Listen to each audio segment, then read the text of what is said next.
여러분, 안녕하세요. 오늘 우리가 파헤쳐볼 주제 진짜 흥미롭습니다.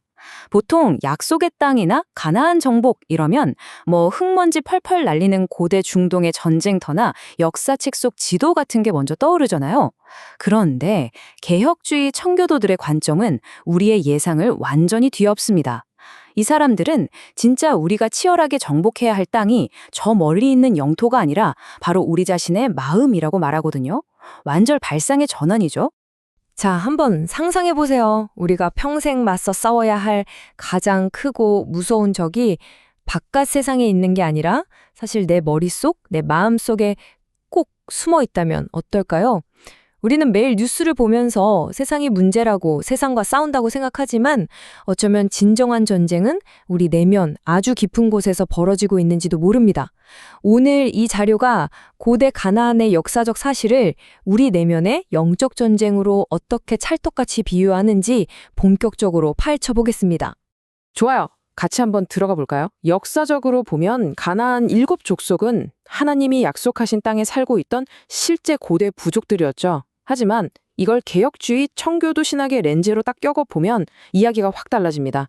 이 부족들은 그냥 역사 속 인물들을 넘어서 우리 마음속 깊은 곳에 찰거머리처럼 달라붙어 있는 내재하는 죄를 상징하거든요. 고대의 정복전쟁이 오늘날 우리가 매일 겪는 내면의 싸움으로 완벽하게 바뀌는 겁니다. 창세기 15장 16절을 보면 이들이 쫓겨난 이유가 바로 그들의 죄악이 가득 찼기 때문이라고 설명해요. 그러니까 단순한 영토 확장이 아니라 내 안의 죄를 몰아내는 거룩한 전쟁이었다는 뜻입니다.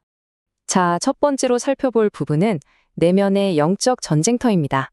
지도를 덮고 우리 마음속으로 들어가 보겠습니다. 이어서 두 번째, 숨겨진 7적들입니다. 우리 안에 교묘하게 자리 잡은 죄의 아바타들을 하나하나 식별해보죠. 역사와 영적 의미가 연결되는 지점이 진짜 기가 막힙니다. 첫 번째 적은 헷족 속인데요. 이름 자체가 공포나 두려움을 뜻해요. 역사적으로 이 사람들은 가나안에서도 압도적인 철기 문명을 자랑했거든요. 그 단단한 철병거를 보면 당연히 겁먹지 않겠어요? 영적으로 보면 이게 바로 세상에 대한 두려움입니다. 우리 마음속의 헷족 속은 세상의 권력, 돈, 남들의 시선, 이런 것들을 하나님보다 훨씬 더 크고 무시무시하게 포장해서 우리를 꽁꽁 얼어붙게 만드는 거죠. 두 번째는 기르가스 족속입니다. 이름 뜻이 진짜 원초적이에요. 진흙탕에 사는 자거든요. 여러분께 한번 솔직하게 여쭤볼게요. 혹시 여기서 벗어나야 하는데 하면서도 영적으로 질척거리는 진흙탕, 그러니까 끓어오르는 정욕이나 세속적인 쾌락 속에 그냥 푹 주저앉아 계신 적 없나요? 기르가스 족속이 바로 그거예요. 우리가 죄의 진흙탕 속에서 뒹굴면서 여기가 편하다 하고 안주하게 만드는 아주 끈적끈적한 내면의 적입니다. 세 번째, 아모리 족속을 볼까요? 이 사람들은 산에 사는 자들 또는 말꾼이라는 뜻인데요. 한번 상상해 보세요. 높은 산꼭대기에서 팔짱 탁 끼고 아래를 쫙 내려다보는 사람의 모습이요. 누가 봐도 엄청 교만해 보이죠? 신학적으로 보면 이게 바로 인본주의적 교만입니다. 하나님의 주권적인 계획보다는 내 똑똑한 머리, 내 논리, 내 능력이 최고라고 믿는 거죠. 자기 확신이라는 높은 산에 갇혀서 그 어떤 절대자의 음성도 아예 안 듣는 꽉 막힌 마음의 벽이라고 보시면 됩니다. 네 번째 적은 이 지역의 대표격인 가나안 족속입니다. 이 이름의 뜻이 뜻밖에도 장사꾼이에요. 장사꾼의 궁극적인 목적은 뭐다? 당연히 이윤 창출이죠. 영적 세계에서 이들은 철저한 물질주의와 탐욕을 상징합니다. 이게 진짜 위험한 게요. 이들은 우리의 신앙조차 거래의 대상으로 만들어버려요. 내가 이만큼 신한테 바치고 헌신했으니까 신이 나한테 물질적인 축복을 줘야 해. 이런 식으로요. 신앙을 그저 내 이익을 챙기는 수단으로 전락시키는 태도. 이게 바로 내면의 가나안 족속이 벌이는 전형적인 짓입니다. 다섯 번째는 브리스 족속인데요. 이 자료가 보여주는 아주 탁월한 통찰 중 하나입니다. 이름 뜻이 성벽이 없는 마을에 사는 자예요. 고대에 성벽이 없다는 건 적이 쳐들어오면 꼼짝없이 당한다는 거잖아요. 완전히 무방비 상태인 거죠. 이걸 영적으로 보면 나태함을 뜻합니다. 신앙의 방어막을 다 내려놓고 세상의 유행이나 세속적인 가치관을 아무 비판 없이 스펀지처럼 쑥쑥 빨아들이는 게으름. 영적인 분별력을 완전히 상실하고 무절제하게 흘러가는 대로 사는 모습이 바로 우리 안의 브리스 족속입니다. 6번째, 휘휘 족속입니다. 이름이 참 정겨워요. 마을 사람이나 축제라는 뜻이거든요. 겉보기엔 되게 우호적이고 호감형 같죠. 그런데 바로 이 지점이 가장 치명적입니다. 이들은 종교적 혼합주의를 상징하는데요.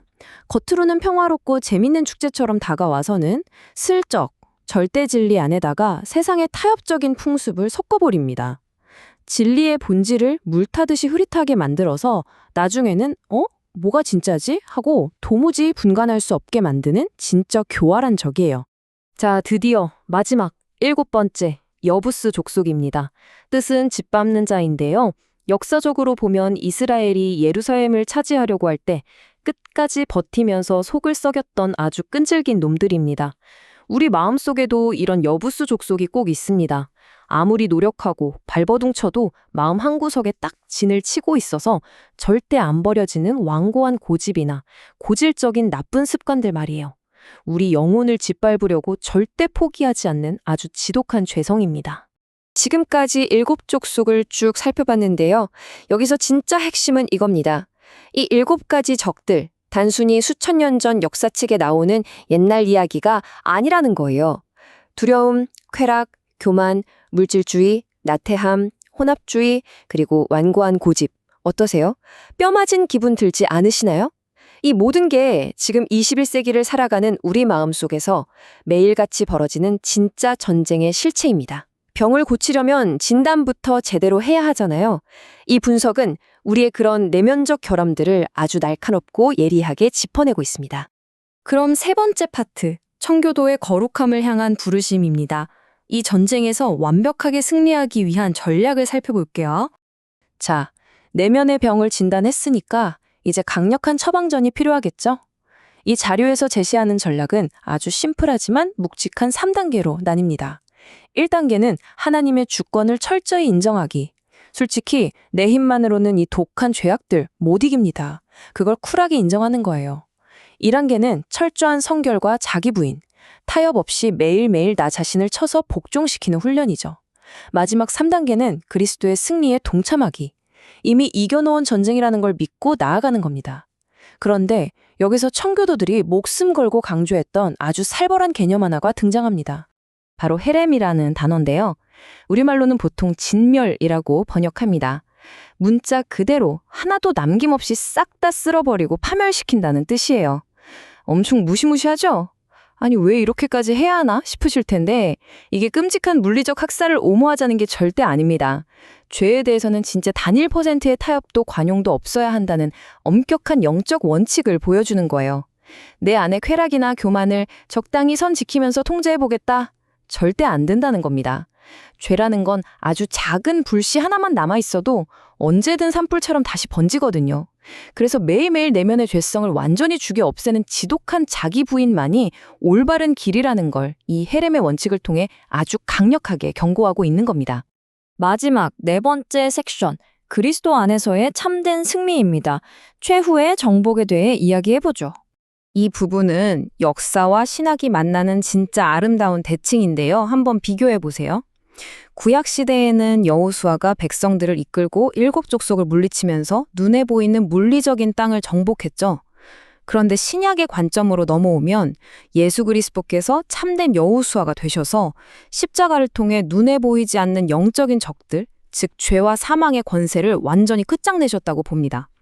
그러니까 이 지긋지긋한 궁극적인 영적 전쟁의 승리가 이미 완벽하게 완성되었다는 거죠.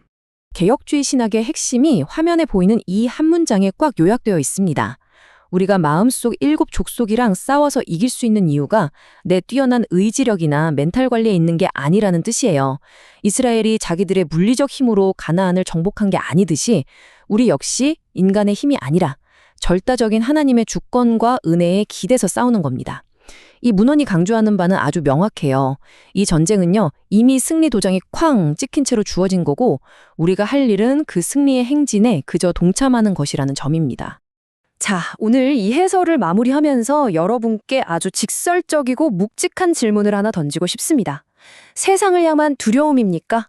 달콤한 쾌락입니까? 하늘 높은 줄 모르는 교만인가요? 아니면 정말 끈질기게 버티는 완고한 나쁜 습관입니까? 이 7족속 중에서 지금 당장 여러분의 마음 가장 깊은 곳에 꽁꽁 숨어서 여러분을 조종하고 통제하고 있는 진짜 적은 누구입니까?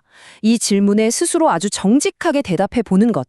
그것이 바로 여러분 내면에 잃어버린 약속의 땅을 되찾는 위대한 첫걸음이 될 겁니다. 오늘 준비한 내용은 여기까지고요. 이 깊이 있는 통찰이 여러분의 내면적 성장에 진짜 큰 도움이 되기를 바랍니다.